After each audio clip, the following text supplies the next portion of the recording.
Hello and welcome to My Body, My Power podcast, where we shine our light, claim our worth, and empower the next generation.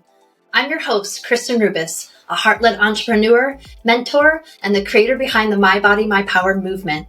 Here, we uncover authenticity, celebrate self-expression, and create a life and career that lights up the world. Welcome, Goddess. Let's dive in.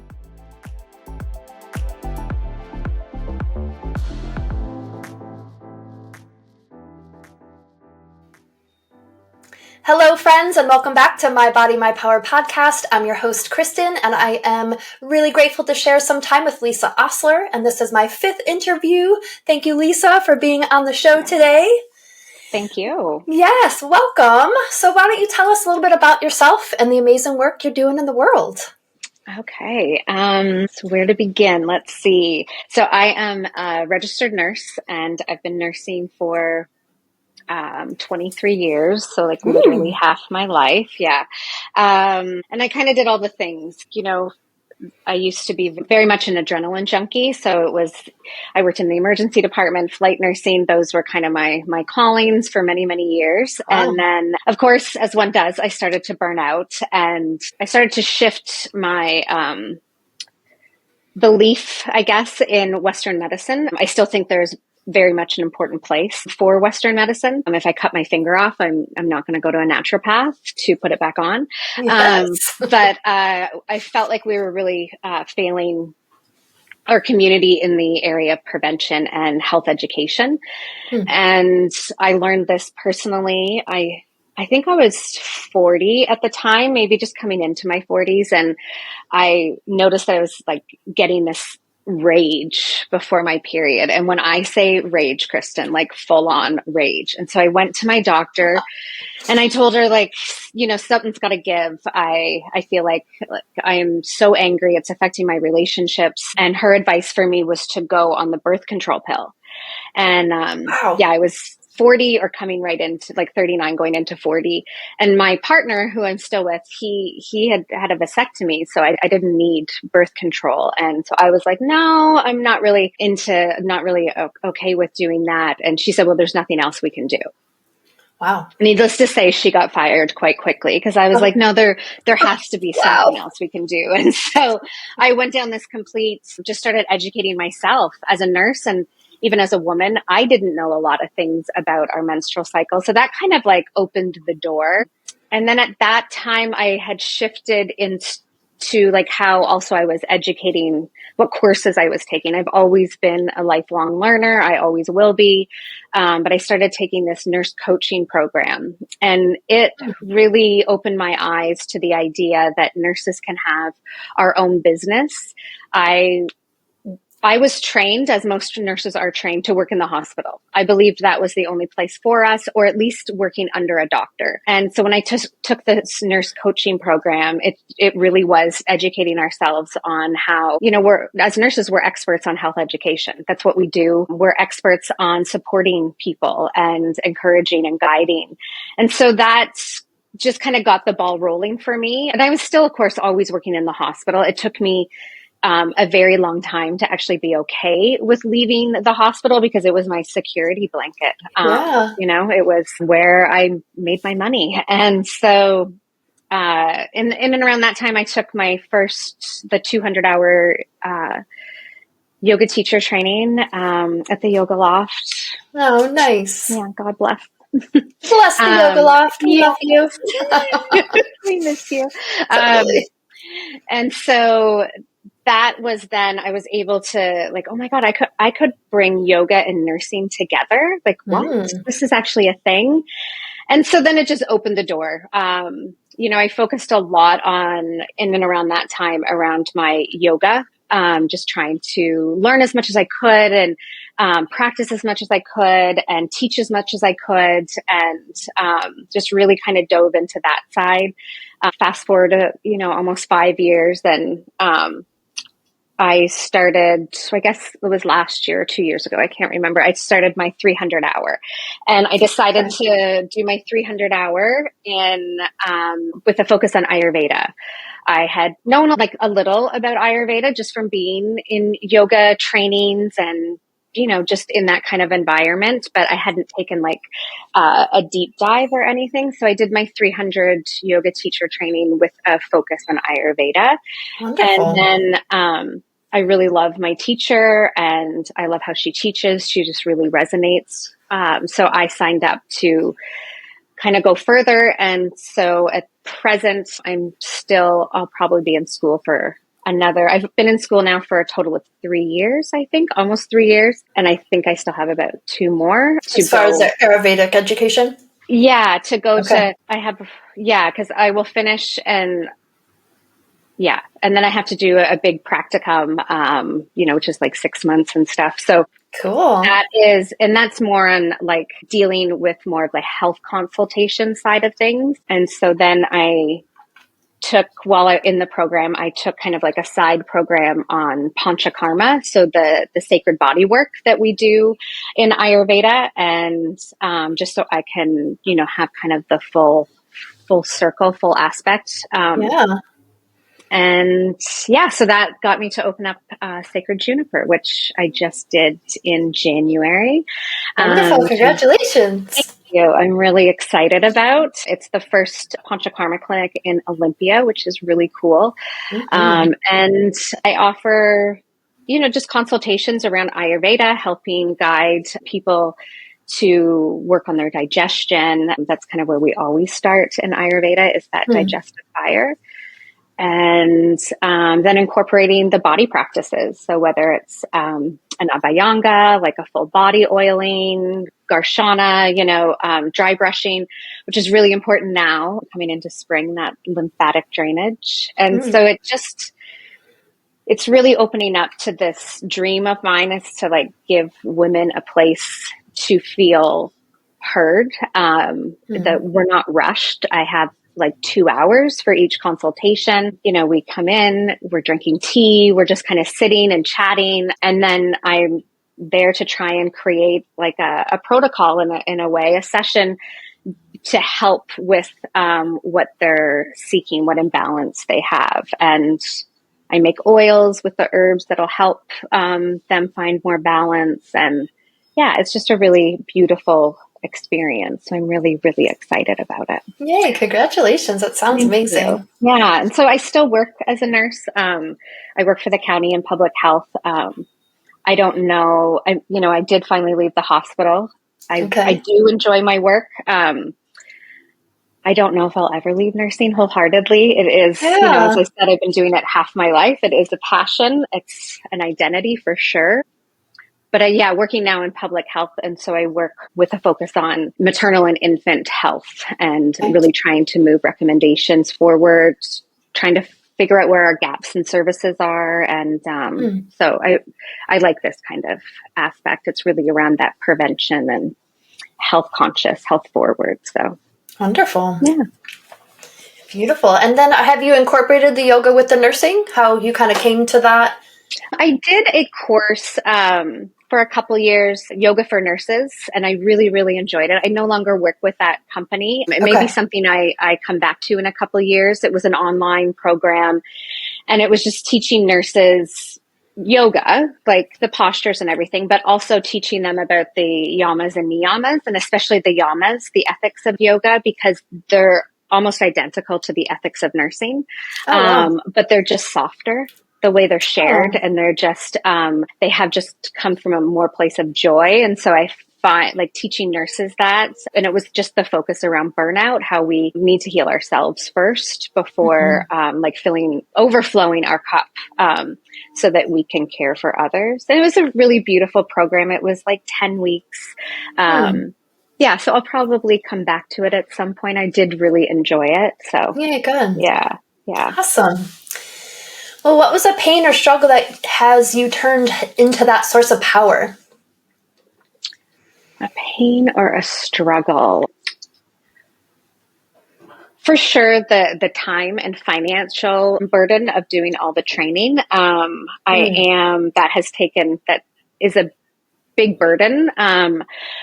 And then also, I think just now it's trying to educate the community on Ayurveda and what Ayurveda is. It isn't a mainstream practice. It is, although it's been present for over 5,000 years, we're not in the West aware of it as much as we are traditional Chinese medicine. So that's kind of been an obstacle, and just really trying to do the marketing and take the time to advocate and be creative in that sense and answer people's questions. I really appreciate when people reach out to me inquiring about what I do. I've had nurses reach out because they're very curious, like, oh, wow, is this something that we can do? And so I love helping nurses, move out of the hospital if that's what they want. I don't want all nurses out of the hospital. We need to be there. But, based around where you live in the country or what country you live in, what scope of practice it is, I just like that aspect. So I guess I still am kind of working with nurses because I love when they message. So that kind of like the finances, finding the time, while still having a job to do this training, and then also just trying to get the word out about Ayurveda. So I appreciate you having me on here. I was going to say, hopefully this podcast spreads love, education, information. Wonderful. Yes. And how have you embodied your mission in your life? Like, where have you walked your talk? I try and walk the talk as much as I can. I say to my clients, like, in Ayurveda, we're not looking for perfection. And so I'm not perfect. I, will fall off. For example, right now I host an Ayurvedic spring cleanse, and I do the cleanse with the people that sign up. Most of the things I'm doing, I've done it. I've had the sacred body work offered to me. I've taken the herbs. I've done the spring cleanse. I've mapped out my cycle so I can be aware of the shifts that are going on within my body. I really want to embody what I'm offering and be able to really know, not just because I was trained, but because I know how it feels in my body. And of course, in nursing, you can't do that. You're not going to take the drugs and do the procedures, but this I can. And so, I feel like I really try to embody what I offer, but without perfection, Great. We all have our things. I'll take that. Pizza. Yeah, mine's pizza. It's really hard for me to turn away from pizza, but then I have to be mindful to be like, okay, well, how you're going to feel. So what am I going to do to, in Ayurveda, like increases like and opposites balance. So, I know I'm going to feel unwell. So I need to find the opposite to bring and counteract so I can find a little bit more balance. So that is how I kind of. And just out of curiosity, since you just brought off pizza and I love pizza, what would be the counterbalance for your body? Well, because, for me, it's like then bringing in stuff that are bitters and astringent and, just really kind of cleansing out that heaviness of the wheat and dairy and Because does each food have a constitution, like Vata, Pitta, Kapha? Yes. Yeah. Each food has a constitution. And so some will aggravate certain doshas. And then also in Ayurveda, we really look at the quality of stuff. And so everything's about taste, So if I'm really feeling dry, well, I'm not going to bring in more, I'm not going to eat rice and pasta, right? If I am, I'm going to soak it because I want it to be a little bit more moist. I want it to be wet. So I'm going to hydrate myself. I'm going to put oils on myself and really kind of hydrate to counteract that dryness. And that's almost hydrating from the inside out and the outside in. Yeah, because when I talk about hydration, first thing people always say is, I drink a lot of water. And I'm sure they do. We all for the most part, drink a good amount of water, but we might not hydrate our skin. We might not put that oil and do that dry brushing. And our skin's our biggest organ. And how we look on the outside tells us what's going on the inside. And, in Ayurveda, I don't diagnose, it's all assessments. I'm not a doctor, but, I can assess based on like people's skin color, their tongue, their nose. There are things that we can, the temperature of their hands, the brittleness of their nails. So we're just looking at a lot of that. Even when I'm checking a pulse, and this was probably one of the most difficult things that I've learned, because as a nurse, we're just looking at the quantity, really, right? Like what is the pulse? What's the rate per minute? In Ayurveda, we're looking at the quality. We're like naming it. Is it hot? Is it penetrating? Is it cool? Is it subtle? And so that was asking me to use a completely different side of my brain. So I really like that. And I try and teach my clients too, to describe themselves in that way. Like, are you heated? Do you feel sour? Like how, like really, so then it's so much easier for clients to, oh yeah, if I'm feeling this, I need to bring, this opposite quality in, because my hope is that, I want people that come see me to learn how to heal themselves, like that they don't have to come back. That's always the goal, right? Yeah. But come back for a nice oil treatment when you're in balance. Yeah, exactly. Awesome. Okay. What does radical self-expression mean to you, and how has it played a role in your journey? Radical self-expression. For many years, it meant me just being loud, for sure, and trying to, I'm not a big person, but I have a very loud voice, and I've had that all my life. And so as I've entered my 40s, though, I've started to be more subtle in how I express myself. But for me, it's advocating for my beliefs. And for me, that big thing is women's health, especially our reproductive health.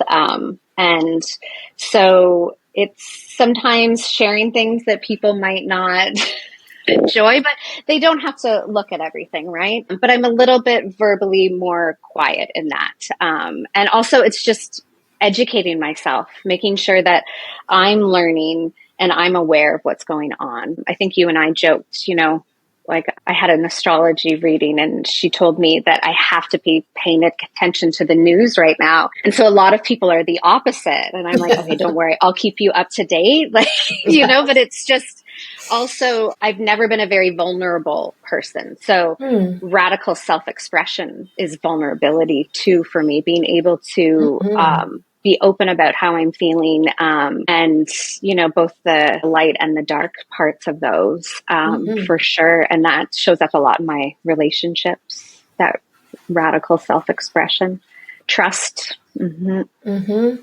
Beautiful. Thank you. And what advice would you give to someone who's currently where you once were? So I always try, like, especially if nurses reach out to me, I'm always like, just take the courses, apply for the jobs. You never know. I've applied for so many jobs. Some I got, some I didn't even get an interview for. Some I did get an interview, but I didn't get the job, because it's all learning. And what's the worst that's going to happen is they'll say no. If especially as nurses, if you work in a bigger corporation, they give education money and utilize that education money. I fought tooth and nail to get the hospital to pay for my transcendental meditation course because it was for nurses. And initially they wouldn't, but I kept fighting and fighting, and they finally gave it to me. Good for you. Yeah, because this was right around the time, I think it was post COVID, and so there was a lot of burnout and a lot of nurses leaving their job and but leaving nursing wholeheartedly. And I'd never seen that in my 2 decades of being a nurse. Like, we'll switch. You might go from ER to recovery room, but you still stay within that profession. And there were many nurses just leaving, and that's devastating. Nursing, it's a lot of time and stress and money to go into that schooling and stuff.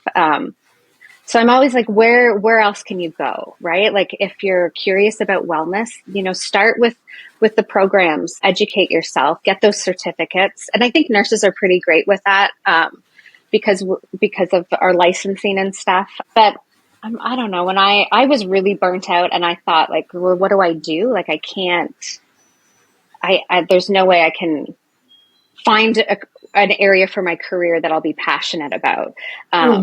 But lo and behold, here I am, owning my own business and offering Ayurvedic practices. I know, like I never would have thought about that. So even if you think it's just like, no way it could happen, set the intention, put it out there, embody it, talk about it. I would talk about it to people, like this is who I want to be and this is what I want to offer. And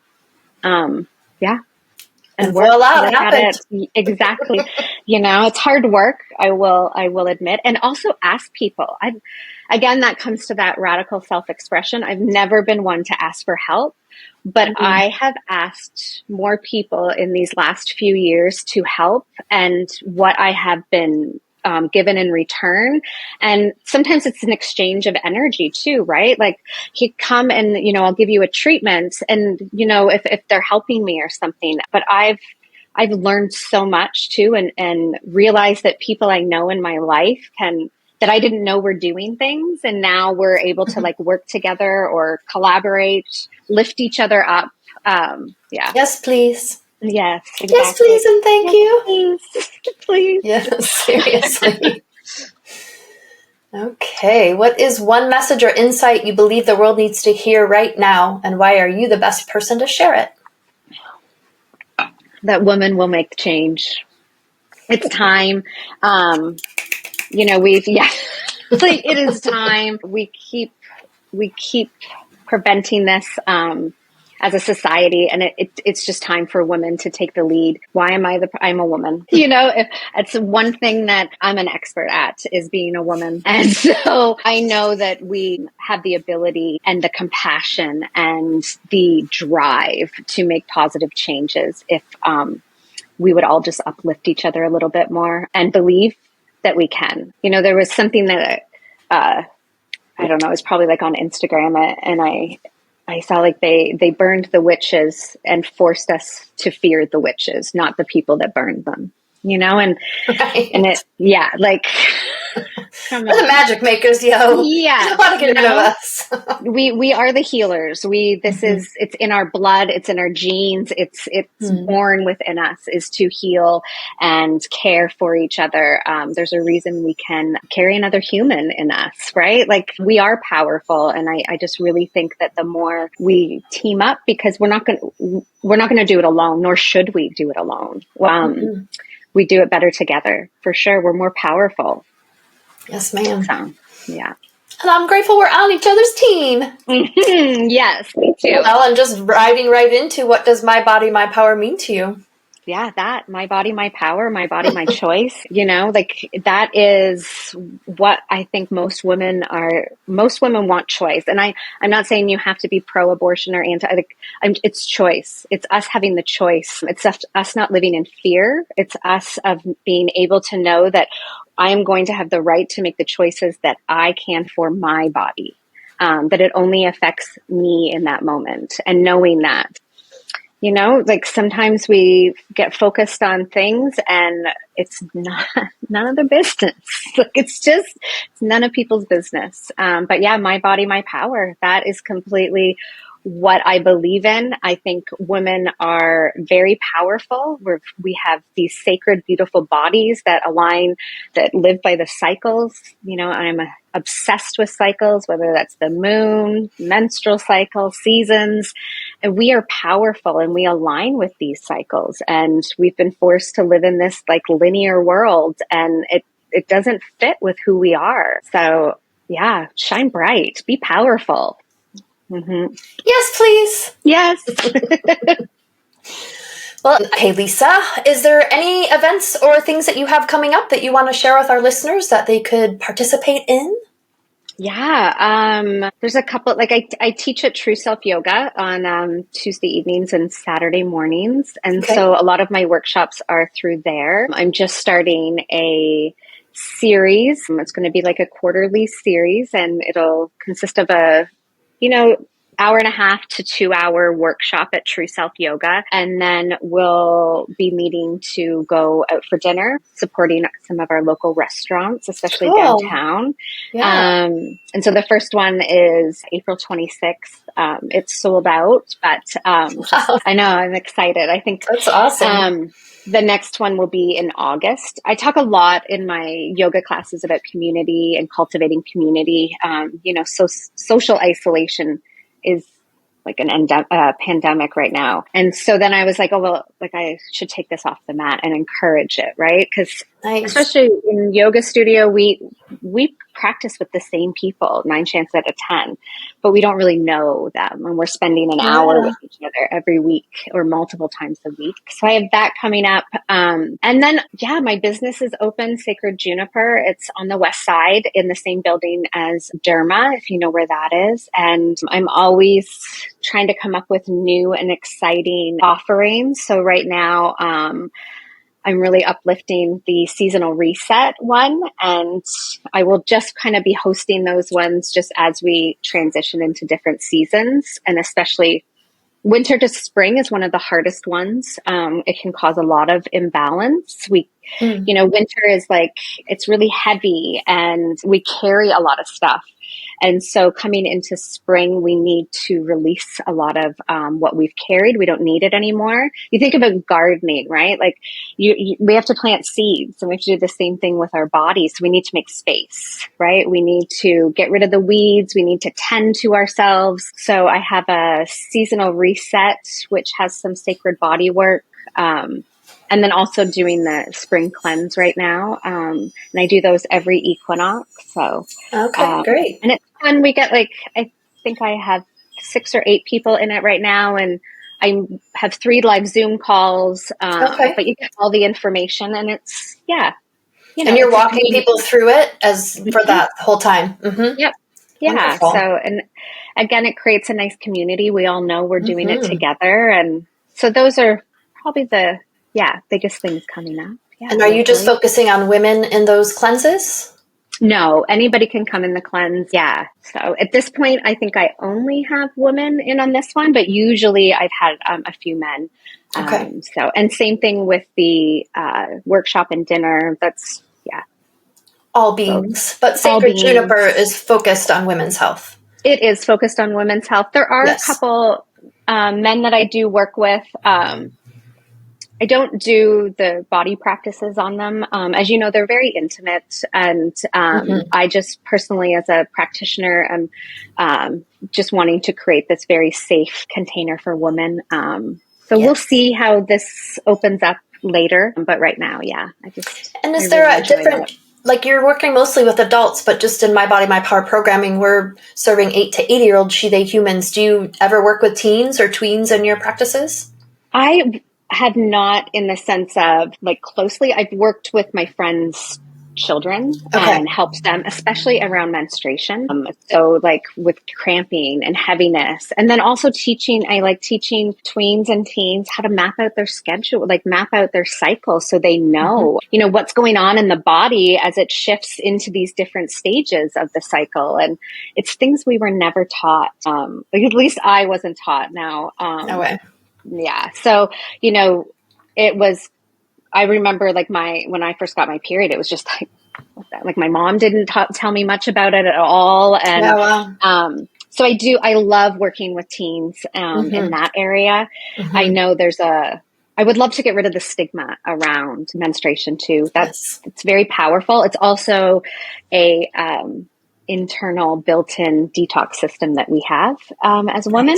Yes. And it's very rare you'll hear of a woman before menopause having a heart attack because we have menstruation. And so, I know for some people, they have their own choices of whether or not they menstruate, and I'm all for people, my body, my choice, right? I'm all for that. Also, it is something that I really find powerful. So, Well, we do hope to bring you back as a community educator and guest speaker in My Body, My Power program, because you were with us a few years ago, and that was amazing, but definitely wanting to get you back in. Yeah, I would love that. And where can we find you as far as your website and social media spots that you're on? Yeah, for sure. So my website is Sacred Juniper Ayurvedic Clinic. And that will have, I do a blog, newsletter, and also all of my offerings. And I try to explain each of the offering too on my website. But I always say, like, email me if anyone has any questions. I love talking about this stuff. And then my Instagram is Let's Wander Together, like the number 2 together. Facebook, I'm not on as much, but totally follow me if you're on there. I do share stuff there, and it's just my name, Lisa Ostler. Okay. Yeah. And then, my space, like I said, is on the west side. In Olympia, Washington. Yes, Olympia, Washington. And you can always find me in person too at True Self Yoga. And would you ever do, like, if people are not in this community, since listeners are going to be from all over the globe, do you ever do online consultation, or is there? 100%. Yeah. That was more of my focus before I got the space. And that, but yeah, especially around digestion and balancing the doshas, and that can totally be done online, even if they're local, and working. Any of the body treatments aren't of interest, reach out. I will totally do it online. Well, that's great to know, because I don't know the percentage, but I'm sure it's very high of people that are imbalanced in one way, shape, or form. And so just to be able to get that insight and consultation, and I personally appreciate the Ayurvedic perspective. I've been loving yoga and practicing for 30 plus years. So it just resonates with me on a vibrational level, and just the doshas, it just kind of makes sense in my brain. It does. So, it's like when you learn what dosha you are, you're like, oh, that makes sense. Totally. Like the chakras, I'm like, oh, I totally can recognize. Like, I got a little imbalance on the 4th or the 5th or whatever. So and it's learning about those imbalances and how it shows up in your body, and then figuring out the ways to, and it's done through food and yoga and herbs to bring us back into balance. Beautiful. Any final last words of wisdom for our listeners today, Lisa? Sure. So it's spring. So be very mindful of your liver. This is our liver and gallbladder season. So finding ways to bring health to your liver and gallbladder is really key right now. Our liver is very much connected to, I call it the ego of the body. And so when it is blocked, or there's stagnant energy, or just things that are blocking it, it will trickle down into many other areas, especially joint injuries. So just be really mindful, and you don't have to go on like a 2-week cleanse, start drinking dandelion root tea and nettle tea, and just things that are growing and safe. Usually that is what we need. Whatever this Mother Nature is giving us right now, it tends to be what we need. So, but yeah. Wonderful. Be careful of the joints and love the liver and gallbladder. Okay. Yeah. Well, thank you. It was so wonderful to have this conversation with you. I'm very excited to learn more about your offerings and your services, and Sacred Juniper Ayurvedic Clinic is where it's at. I'm super grateful I got to receive a couple treatments, and I just want to say I've gotten so much body work over the last 30 years, and I just felt so cared for in your practice and in your services. And so thank you.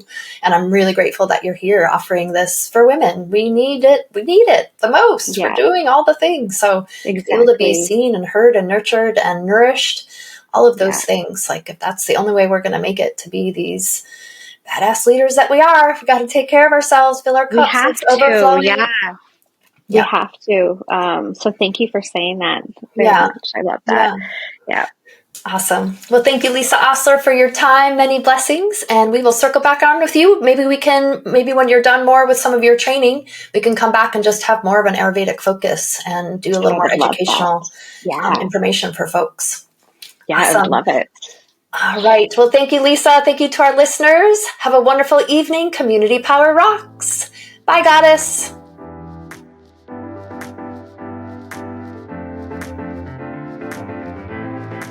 Thank you for joining me on this journey of empowerment and connection on the My Body, My Power podcast. If you loved today's episode, be sure to subscribe, leave a review, and share it with someone who inspires you. Together, we're creating a ripple effect of confidence, courage, and light. Until next time, Goddess, keep shining your power.